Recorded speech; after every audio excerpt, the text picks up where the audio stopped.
আসসালামু আলাইকুম। কথা নাহিয়ান স্বাগত জানাচ্ছেন টিভির সকালের খবরে। ক্রাউন সিমেন্ট শিরোনাম দেখছিলেন, এবার নিয়ে যাব পুরো খবরে।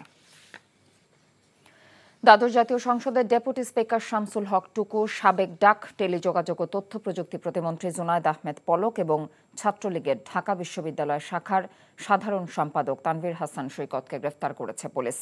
ঢাকা মহানগর পুলিশের জনসংযোগ বিভাগ বুধবার রাতে এক খুদে বার্তায় এই তিনজনকে গ্রেফতারের কথা জানিয়েছে।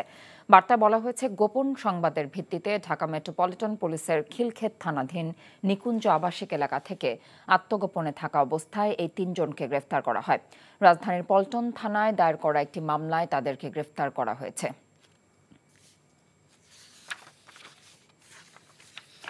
ব্যাপক বিক্ষোভ আর স্লোগানের মধ্যে পতিত স্বৈরাচার শেখ হাসিনার উপদেষ্টা সালমান এফ রহমান এবং সাবেক আইনমন্ত্রী আনিসুল হককে নিউ মার্কেট থানার হত্যা মামলায় বুধবার 10 দিন করে রিমান্ড মঞ্জুর করেছে আদালত। এ সময় তাদের উপর ডিম আর জুতাও ছুড়ে মারেন বিক্ষুব্ধ জনতা। দিনব্যাপী নজিরবিহীন এমন পরিবেশের সৃষ্টি হয় আদালত প্রাঙ্গণে। এতে অংশ নেয় হাজার হাজার মানুষ এবং আইনজীবীরা। বিক্ষোভ সামলাতে পুলিশের পাশাপাশি সেনা সদস্যদেরকেও বেগ পেতে হয়। নাজিবুর রহমানের রিপোর্ট।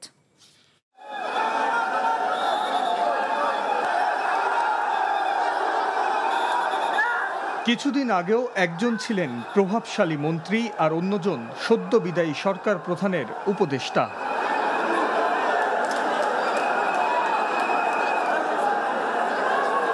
কিন্তু সময়ের পালাবদলে তাদের দাম্ভিকতা আজ চূর্ণ বিচূর্ণ।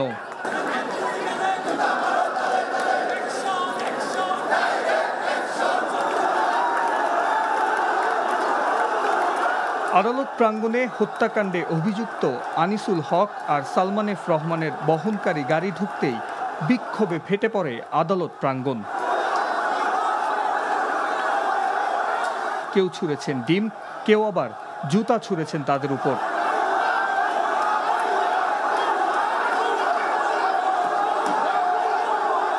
দীর্ঘদিন জমে থাকা পুঞ্জীভূত ক্ষোভের বহিঃপ্রকাশ এমনই হয়।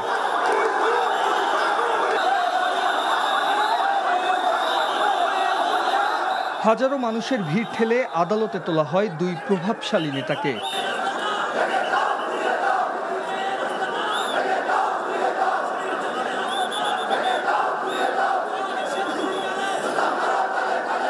ষোলো জুলাই ঢাকা কলেজের সামনে দুই ব্যক্তিকে হত্যার ইন্ধনদাতা হিসেবে দায়ী করা হয় সালমান এফ রহমান ও আনিসুল হককে।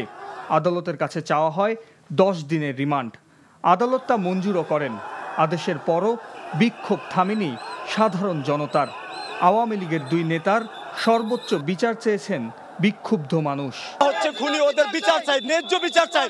ওরা 10 দিন রিমান্ড দিয়েছে, 10 দিনের রিমান্ডে কিচ্ছু হবে না। আর বাংলাদেশের সাথে যারা দুর্নীতি করবে তাদের ফাঁসি চাই।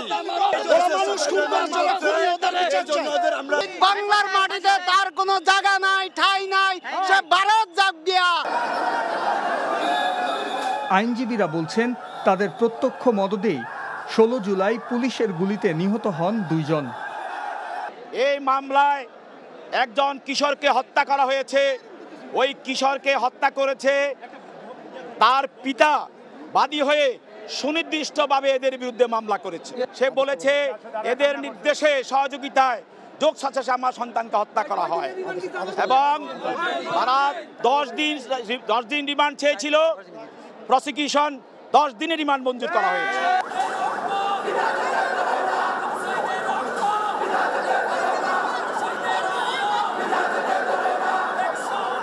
কোনো আসামিকে ঘিরে এমন ঘটনা আদালত পাড়ায় নজিরবিহীন। অভিযুক্তদের পক্ষে এদিন এজলাসে ছিল না কোনো আইনজীবী।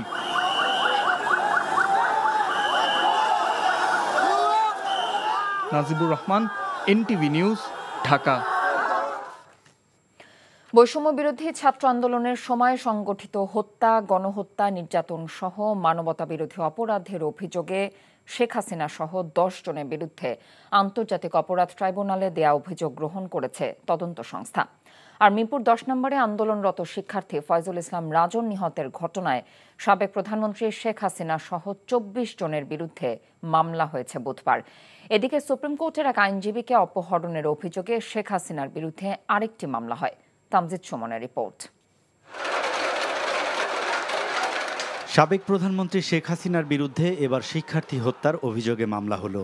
মিরপুর 10 নম্বরে ছাত্র আন্দোলনে গুলিবিদ্ধ হয়ে মারা যায় ফয়জুল ইসলাম রাজন। 19 জুলাই শিক্ষার্থীদের উপর নির্বিচারে গুলি চালানো হয়, এতেই মৃত্যুর কোলে ঢলে পড়ে সে। এই ঘটনায় রাজনের ভাই রাজীব বুধবার বাদী হয়ে মামলা করলে কাফরুল থানাকে মামলা নিতে নির্দেশ দেয় সিএমএম কোর্ট। শেখ হাসিনা ছাড়াও 24 জনের মধ্যে মামলায় অন্যরা হলেন আওয়ামী লীগ সাধারণ সম্পাদক ওবায়দুল কাদের, সাবেক স্বরাষ্ট্রমন্ত্রী আসাদুজ্জামান খান কামাল, সাবেক আইনমন্ত্রী আনিসুল হক, সাবেক পাট ও বস্ত্রমন্ত্রী জাহাঙ্গীর কবির নানক, সাবেক পররাষ্ট্রমন্ত্রী হাসান মাহমুদ ও সাবেক তথ্য প্রতিমন্ত্রী মোহাম্মদ আলী আরাফাত। শেখ হাসিনা সহ তার মন্ত্রী পরিষদ এবং আওয়ামী লীগ যুবলীগের পুলিশের ঊর্ধ্বতন কর্মকর্তা সহ মোট 24 জনের বিরুদ্ধে এই মামলাটিকে নিয়মিত এফআইআর বা এজাহার হিসেবে গণ্য করে তদন্ত এবং গ্রেপ্তারপূর্বক যথাযথ আইনগত ব্যবস্থা গ্রহণের জন্য কাফরুল থানাকে নির্দেশ প্রদান করেছেন।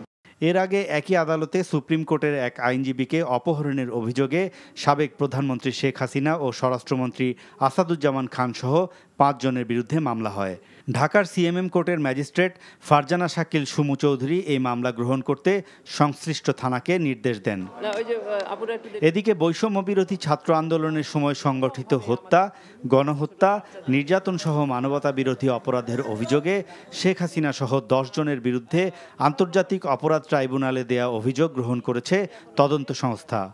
আবেদনটা করেছি ট্রাইব্যুনালের কোঅর্ডিনেটর তদন্ত সংস্থা আন্তর্জাতিক অপরাধ ট্রাইব্যুনাল ধানমন্ডিতে যাদের অফিস তার বরাবর করেছি। কমান্ড রেসপন্সিবিলিটিতে সাবেক প্রধানমন্ত্রী শেখ হাসিনা, সাবেক মন্ত্রী পরিষদের কয়েকজন সদস্য যাদের ইনস্টিগেটিং বক্তব্যের কারণে পুলিশের অসাধু কিছু সদস্য, র্যাবের কিছু সদস্যরা রাস্তায় নির্মমভাবে আমাদের ছোট ছোট বাচ্চাদেরকে গুলি করে হত্যা করেছে। এটা গণহত্যা হয়েছে।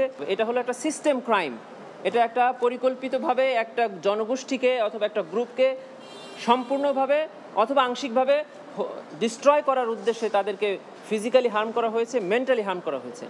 কোটা সংস্কার আন্দোলনে নিহত সিয়ামের বাবা বুধবার সংস্থাটিতে এই আবেদন করেন। Tamjid Suman, NTV news, Dhaka.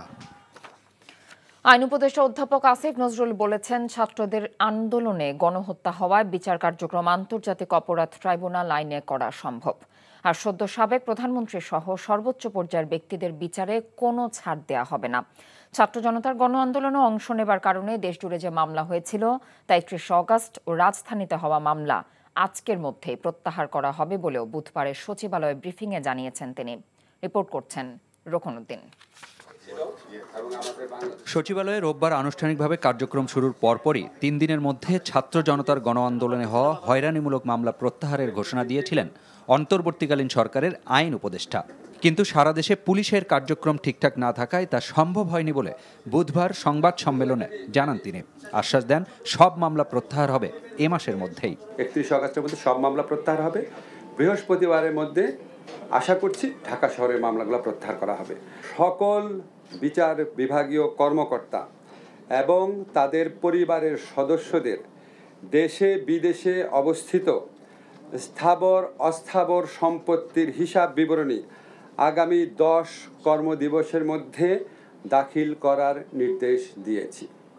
ছাত্র আন্দোলনের সময় গণহত্যা হয়েছে উল্লেখ করে তার সাথে সংশ্লিষ্টদের কোন আইনে বিচার হবে তাও পরিষ্কার করেন আইন উপদেষ্টা। যে ইন্টারন্যাশনাল ক্রাইম ট্রাইব্যুনাল অ্যাক্ট আছে, এই আইনের অধীনে এই হত্যাকাণ্ডের সাথে জড়িত ব্যক্তিরা এবং যারা আদেশ দিয়েছেন, বিভিন্নভাবে সহযোগিতা করেছেন, তাদের সকলকে বিচারের আওতায় আনা সম্ভব।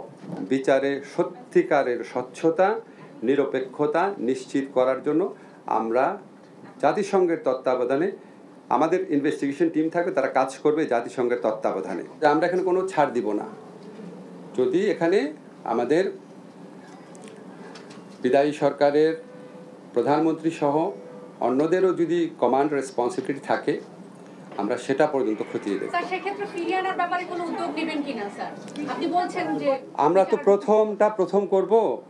আমি তো আপনাদের ধরেন এত কিছু উত্তর দিতে পারবো না এখনই। আমরা বিচারের উদ্যোগ নিব, তারপরে ওইটা হচ্ছে পরের প্রশ্ন, সেটা আমরা খতিয়ে দেখব। এছাড়া সাগররুনি হত্যার বিচার, সমাজের বৈষম্য দূর, মানুষের ভোটাধিকার ফেরানো সহ জনগণের চাওয়া পূরণ করার লক্ষ্যে অন্তর্বর্তীকালীন সরকার কাজ করছে বলেও জানান আইন উপদেষ্টা। Rokonuddin, NTV news, Dhaka. যে কোনো মূল্যে কারখানার উৎপাদন অব্যাহত রেখে অর্থনীতির চাকা গতিশীল রাখার উপর গুরুত্ব আরোপ করেছেন অন্তর্বর্তীকালীন সরকারের প্রধান উপদেষ্টা প্রফেসর ডক্টর মোহাম্মদ ইউনূস। বুধবার তার সরকারি বাসভবন যমুনায় Bangladesh manufacturers and exporters association BGME এর সাথে নেতাদের বৈঠকে তিনি একথা বলেন। ব্যবসায়ীরা দেশের বর্তমান ব্যবসার পরিবেশ সম্পর্কে ডক্টর ইউনূসকে অবহিত করেন। বিশেষ করে ডলার ও জ্বালানির সংকট নিরসনে প্রধান উপদেষ্টার হস্তক্ষেপ কামনা করেন ব্যবসায়ীরা। প্রধান উপদেষ্টা ব্যবসায়ীদের কথা মনোযোগ দিয়ে শুনে তাদের সমস্যার সমাধানের আশ্বাস দিয়েছেন। প্রধান উপদেষ্টার কার্যালয়ের ঊর্ধ্বতন কর্মকর্তারা ছাড়াও তার প্রেস সচিব এ সময় সেখানে উপস্থিত ছিলেন। শেখ হাসিনা পালায় না, কোথায় গেল এই দম্ভ? এমন মন্তব্য করে বিএনপি মহাসচিব মির্জা ফখরুল ইসলাম আলমগীর বলেছেন, লেজ গুটিয়ে পালাতে হয়েছে স্বৈরাচার হাসিনাকে। ফ্যাসিবাদের জঞ্জাল পরিষ্কার করে নির্বাচনের সুষ্ঠু পরিবেশ তৈরি করতে অন্তর্বর্তীকালীন সরকারের প্রতি আহ্বানও জানিয়েছেন মির্জা ফখরুল। বুধবার রংপুরের পীরগঞ্জে ঐক্য সম্প্রীতির সমাবেশে এসব কথা বলেন তিনি। একে মইনুল হককে সাথে নিয়ে রংপুর থেকে ইমরুল হাসানের রিপোর্ট, ছবি তুলেছেন রিপন মৃধা। 2 দিনের উত্তরাঞ্চলের সফরের শেষ দিনে স্বৈরাচার শেখ হাসিনা হটাও আন্দোলনের বীর শহীদ আবু সাইদের বাড়ির পাশে ঐক্য ও সম্প্রীতি সমাবেশ বিএনপির। দলের নেতাকর্মী আর সমর্থক ছাড়াও পীরগঞ্জের হাজারো জনতা যোগ দেন এতে। কানায় কানায় পূর্ণ হয়ে যায় সমাবেশ স্থল। তিল ধারণের ঠাঁই ছিল না জাফরপাড়া মাদ্রাসা মাঠে। ছাত্র জনতার গণ অভ্যুত্থানে স্বৈরাচারের বিদায় হয়েছে উল্লেখ করে বিএনপির মহাসচিব বলেন, বিদেশে বসে ষড়যন্ত্র অব্যাহত রেখেছেন শেখ হাসিনা।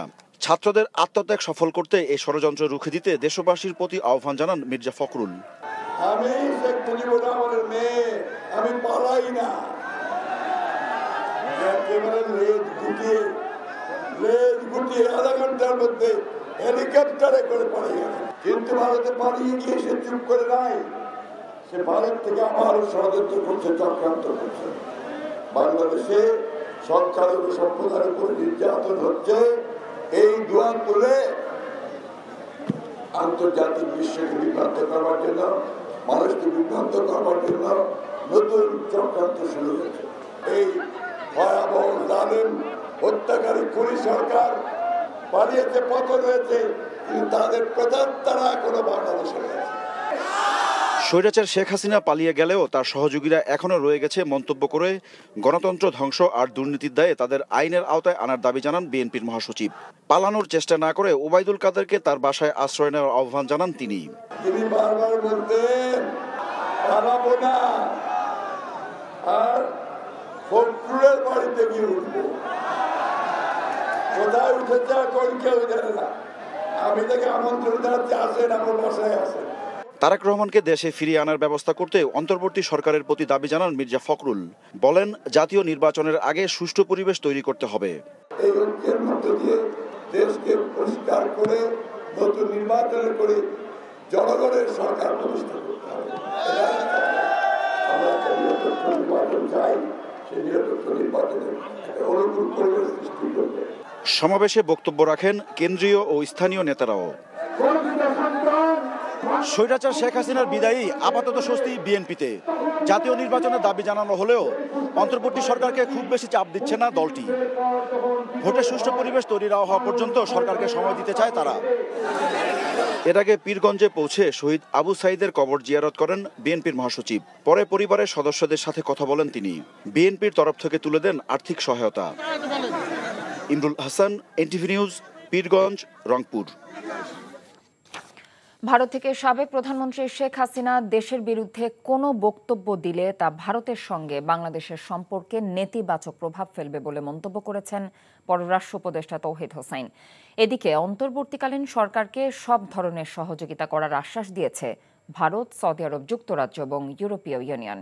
বুধবার পররাষ্ট্র উপদেষ্টার সঙ্গে তার কার্যালয়ে আলাদা সৌজন্য সাক্ষাৎ শেষে দেশগুলোর রাষ্ট্রদূতরা এসব কথা বলেন। নূর হোসেনের রিপোর্ট। অন্তর্বর্তীকালীন সরকার গঠনের পর পররাষ্ট্র উপদেষ্টার সঙ্গে প্রথমবারের মতো সৌজন্য সাক্ষাৎ করেন বিভিন্ন দেশের রাষ্ট্রদূতরা।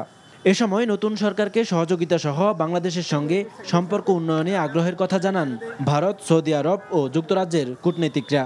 I conveyed our দুদেশের মানুষের পারস্পরিক যোগাযোগ ও স্বার্থকে সবসময় গুরুত্ব দেয় নয়াদিল্লি। আমরা বাংলাদেশের সঙ্গে আমাদের সম্পর্ক এগিয়ে নিতে আগ্রহী।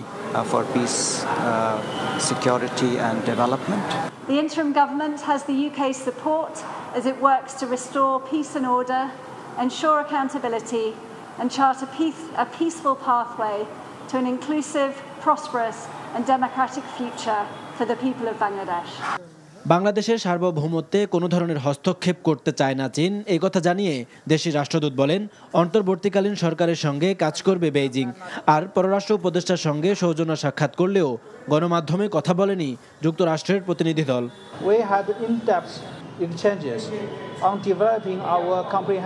বাংলাদেশের অভ্যন্তরীণ রাজনীতি, পট পরিবর্তন এবং সার্বভৌমত্বের প্রশ্নে হস্তক্ষেপ করবে না চীন। আমরা বাংলাদেশের সঙ্গে আমাদের কৌশলগত সম্পর্ক এগিয়ে নেওয়ার চেষ্টা করব। পরে পররাষ্ট্র উপদেষ্টা বলেন ভারতীয় হাইকমিশনারের কাছে তিস্তার পানি বন্টন, সীমান্তে হত্যা এবং সাবেক প্রধানমন্ত্রীর ভারত থেকে বিবৃতি দেওয়া সহ বিভিন্ন বিষয়ে বাংলাদেশের অবস্থান স্পষ্ট করেছেন তিনি। তিস্তা এমনকি এক দেশের জন্য যা পানি প্রয়োজন সেটুকুও নাই, কিন্তু আছে তো। দেখা যায় যে এই দুই পারেই ক্যানেল যাচ্ছে এবং ইরিগেশন হচ্ছে, আর মাঝখানে বাংলাদেশ শুকনা। এটা আপনি উপর থেকে ছবি নিলেও দেখতে পাবেন, এখন তো ছবি নেওয়া কোনো কঠিন কাজ না। আমি তাকে এই কথাটা বলেছি যে পানি কম আছে, খুবই কম আছে, ধরলাম আছে তো। 100 কিউসেক পানিও যদি থাকে তাহলে 30 কিউসেক কি আপনারা আমাদেরকে দিতে পারেন? আমি এই শব্দটা ব্যবহার করেছি।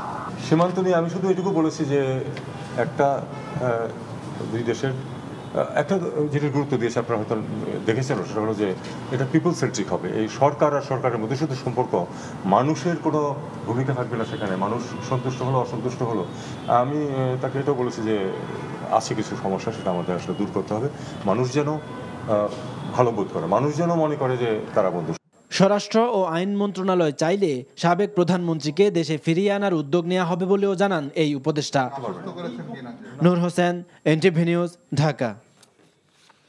বুধবার সন্ধ্যায় পতিত স্বৈরাচার শেখ হাসিনাকে দেশে ফিরিয়ে এনে বিচারের দাবি জানিয়েছে বৈষম্য বিরোধী ছাত্র আন্দোলন। সব ধরনের ষড়যন্ত্র রুখে দিতে ছাত্র জনতার রাজপথে থাকবে বলেও জানিয়েছেন তারা। বৈষম্য বিরোধী ছাত্র আন্দোলনের পূর্ব ঘোষিত কর্মসূচি থেকে তারা এসব কথা বলেন। রিপোর্ট করছেন কায়কোবাদ মাহমুদ। শেখ হাসিনার বিচারসহ 4 দফা দাবিতে দ্বিতীয় দিনের মতো বুধবার পালিত হল বৈষম্য বিরোধী ছাত্র আন্দোলনের রেজিস্ট্যান্স উইক কর্মসূচি। এ সময় রাজধানীর শাহবাগ মোড় মুখরিত হয়ে ওঠে ছাত্র জনতার স্লোগানে। সমাবেশে বৈষম্য বিরোধী ছাত্র আন্দোলনের নেতারা বলেন, শেখ হাসিনা পালিয়ে গেলেও ভারতে বসে ষড়যন্ত্র অব্যাহত রেখেছেন। দাবি জানান সংখ্যালঘুদের উপর আওয়ামী লীগের করা হামলার বিচার এবং যারা বৈষম্যের শিকার হয়েছেন তাদের দ্রুততম সময়ে সমতা নিশ্চিতের। মানুষের সম্মিলিত একটি আন্দোলন ছিল, সে জায়গা থেকে সামনে যদি বিন্দু পরিমাণ কোনো বাধার আশঙ্কা আমরা দেখি, তাহলে ওই 5ই আগস্টের মতো জনতার স্রোতে তাদেরকে পিছিয়ে দিতে হবে। সমাবেশ শেষে শাহবাগ থেকে ধানমন্ডি রাপা প্লাজা পর্যন্ত পদযাত্রায় অংশ নেয় শিক্ষার্থীরা। সেখানে প্রায় ঘণ্টাখানেক তারা সড়কে অবস্থান নিয়ে বিভিন্ন স্লোগান দেয়। এ সময় বৈষম্য বিরোধী ছাত্র আন্দোলনের সমন্বয়ক বা সহ সমন্বয়ক পরিচয়ে কেউ যদি বাড়তি সুবিধা নেয় তবে তাকে প্রতিহত করার আহ্বান জানায় সংগঠনটি। যে বিশেষ সুযোগ সুবিধা দাবি করবে তাকে গণধুলাই দিবে। সেখানে আন্দোলনে শহীদদের স্মরণে নীরবতা পালন করে শিক্ষার্থীরা। Kaikobad Mahmud, NTV news, Dhaka. বৈষম্য বিরোধী ছাত্র আন্দোলনের নেতাকর্মীরা এই মুহূর্তে ধানমন্ডি 32 নম্বর সড়কের আশপাশ এলাকায় জড়ো হয়েছেন। সেখানে আছেন আমাদের সিনিয়র করেসপন্ডেন্ট মিজান রহমান। আমরা সরাসরি যুক্ত হচ্ছে তার সাথে। মিজান, গতকাল রাতে তো সেখানে শিক্ষার্থীরা জড়ো হয়েছিলেন, তো এই মুহূর্তে আপনি সেখানকার চিত্র কেমন দেখছেন?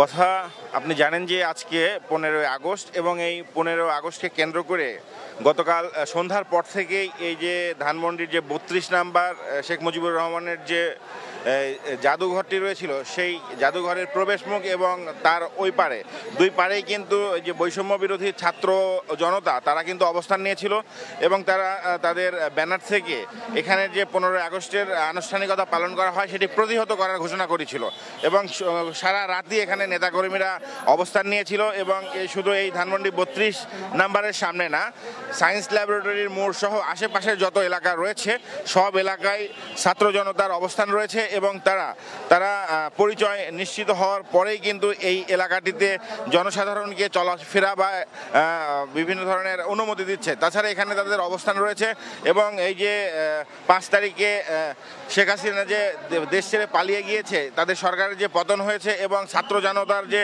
শত শত ছাত্র জনতা যে নিহত হয়েছে সারা দেশে, সেই ধরনের বিচারের আগে এই ধরনের শোক পালন করার কোনো মানে হয় না। এই ধরনের যুক্তিতেই কিন্তু তারা এখানে আজকের যে 15 আগস্ট পালনে তারা হচ্ছে যে সর্বতভাবে এই যে এটি মানে প্রতিহত করার ঘোষণা দিয়েছিলেন এবং সারা রাতে ছাত্র জনতার অবস্থান এই 32 নাম্বারকে কেন্দ্র করে এখানে ছিল আমি দেখেছি এবং সকাল পর্যন্ত আরও সংখ্যায় কিন্তু ছাত্র জনতার সংখ্যা কিন্তু বেড়েছে এবং এইখানে কিন্তু তাদের অবস্থান নিয়ে তারা সেই যে আওয়ামী লীগের যে কর্মসূচি 15 আগস্টকে কেন্দ্র করে হয় সেটি কিন্তু প্রতিহত করছে এবং এই যে এখানে কিন্তু সবাই এছাড়া বিভিন্ন মোড়েও কিন্তু ছাত্রদের লোকজন রয়েছে এবং তারা কিন্তু বিভিন্নভাবে তল্লাশি করেই কিন্তু এই এলাকাটিতে লোকজনকে আসতে দিচ্ছেন। কথা এই ছিল এখানকার বর্তমান সর্বশেষ অবস্থা। ধানমন্ডি 32 নম্বর এলাকা থেকে সেখানকার সর্বশেষ পরিস্থিতির খবর জানছিলাম। এই ছিল সকালের খবরে। এই খবরের ভিডিও সহ আপডেট জানতে ভিজিট করুন এনটিভি অনলাইন www.ntvbd.com। এছাড়াও এনটিভির জনপ্রিয় সব অনুষ্ঠান ও খবরের আপডেট জানতে ভিজিট করুন আমাদের ইউটিউব এবং ভেরিফাইড ফেসবুক পেজ। এতক্ষণ সাথে থাকার জন্য ধন্যবাদ সবাইকে।